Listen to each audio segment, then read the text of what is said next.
Okay, so like my understanding of what people call awakening, spiritual. Sorry, I just woke up to myself, so I probably look a little sleepy.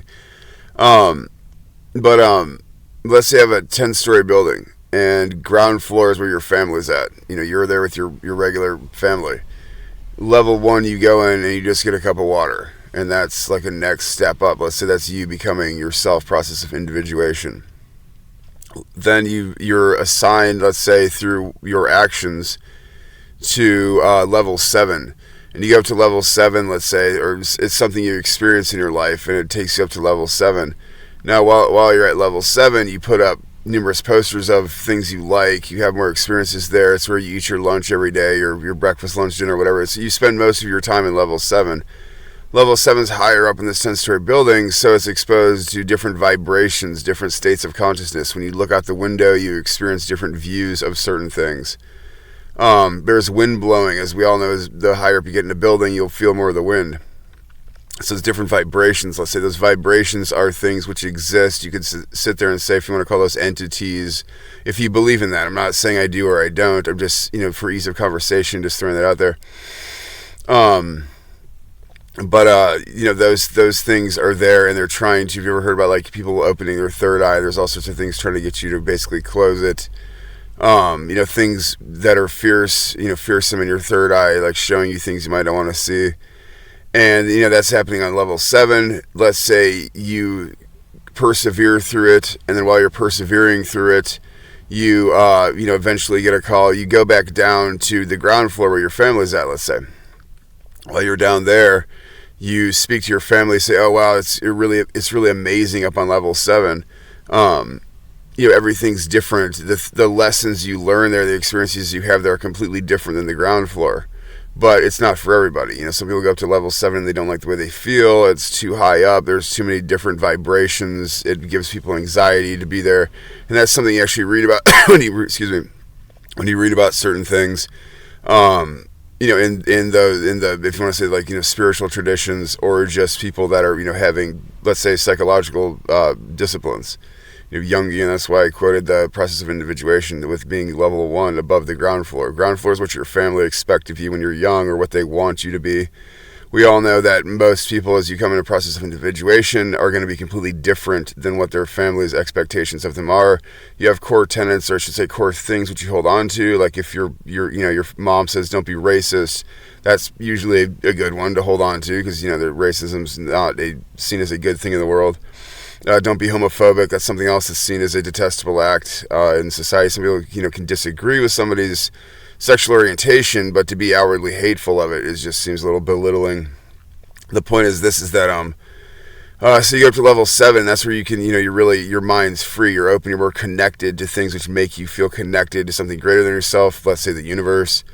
Then one day you go up to level 10 through, whatever, let's say that's like a meditative practice. You get the invite up from some higher vibrational experience.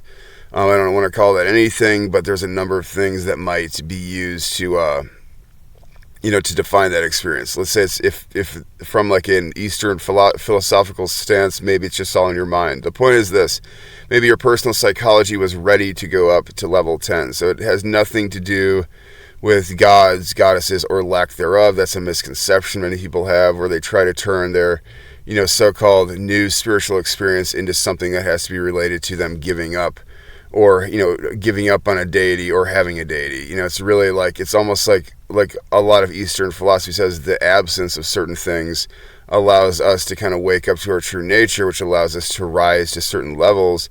And the certain levels doesn't make us some god. What it makes us is more responsible to those in the ground floor. So you're not going to be out there screaming and yelling and trying to control people. You're going to be you will feel more responsible in a world. You'll feel that, you owe people kindness, basically. Not owe them in some guilt trip way, but just, to be kind. It really matters. So then you go up to level 10 through some practice, and again the vibrations are higher because it's higher up. There's more wind. The building is bending in the breeze.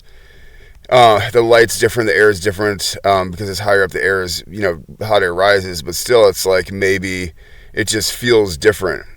and you like the way it feels, but you like level 7 better, so you can't stay up there that long. So you kind of have to then go be grounded, get yourself grounded back into something which is more down to earth, something that you can actually function in every day. And that's kind of how spiritual practice is. You have these incredible, kundalini or meditative or things with exercise, diet and exercise, fasting, just all the things that people do, praise and worship together in a congregation, solitude, states of, meditating on a beach, like I said, exercise, fasting, juice fasting, whatever the hell. And, you realize you feel better, though, at a different level. So then eventually you ground yourself and go back to another level, and you tell people of your experiences, and those experiences might go on to help other people to wake up, to raise their vibration, to experience things. And then when those people experience those things, then they can take those lessons back to their loved ones, and in doing so, they basically better the world if they learn the lesson from the proper standpoint, which is to treat others with respect. Just the things that oftentimes those states, those higher states of mind or consciousness, whatever the hell, can bring into being. So I think it's a really easy way to understand that is look at the building thing, the building comparison analogy or metaphor, whatever the hell.